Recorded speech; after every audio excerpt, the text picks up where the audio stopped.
Mag-subscribe bago panoorin ang video. Daghang salamat. Sweaters result May 1, 2024. 2 p.m. result 984. 5 p.m. result 265. 9 p.m. result 075. Shoutout muna tayo. Salamat po mga ma'am-share. Congrats po sa inyong lahat. Ito na po ang best angle para sa May 2, 2024.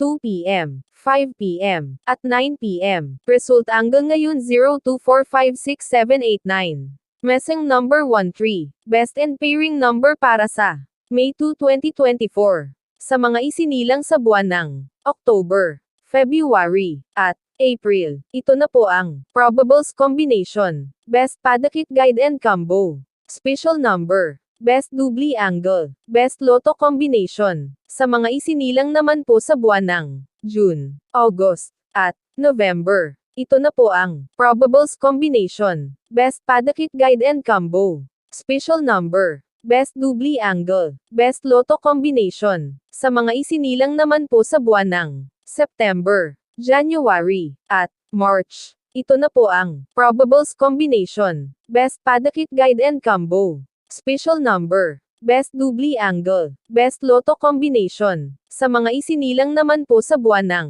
December, July, at May. Ito na po ang Probables Combination. Best Padakit Guide and Combo. Special number. Best Doubly Angle. Best Lotto Combination. Hearing and Best Combination. PM. Hope to win po tayong lahat. Congrats sa mga mananalo bukas.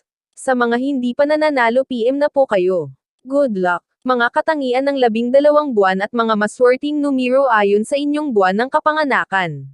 September. Positibong katangian. Tahimik, masipag, matyaga, mapagkumbaba, nirerespeto ng ibang tao. Mapagkakatiwalaan, malinis, decent praktikal mag-isip, may pagpapahalaga sa dignidad. Anumang gawaing sinumulan ay hindi titigilan hanggat hindi ito natatapos, ito ang dahilan kaya sila ay nagtatagumpay. Handang magpakababa makamit lang ang hangarin sa buhay.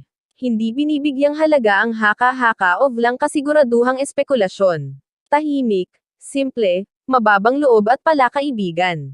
Madaling mola ang galit, negatibong katangian, karaniwang walang gana sa sex, mapamintas, mapili sa paghanap ng kapareha. Mas gustong tumandang dalaga o binata.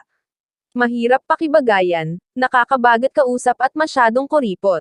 May kabagal kumilos, hindi showy sa relasyon kulang ang init ng pagmamahal at pakikipagromansa.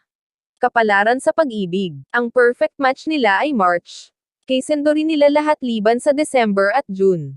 At kung pipiliin naman nila ang katulad nilang September sa katalinuhan sila magkakasundo.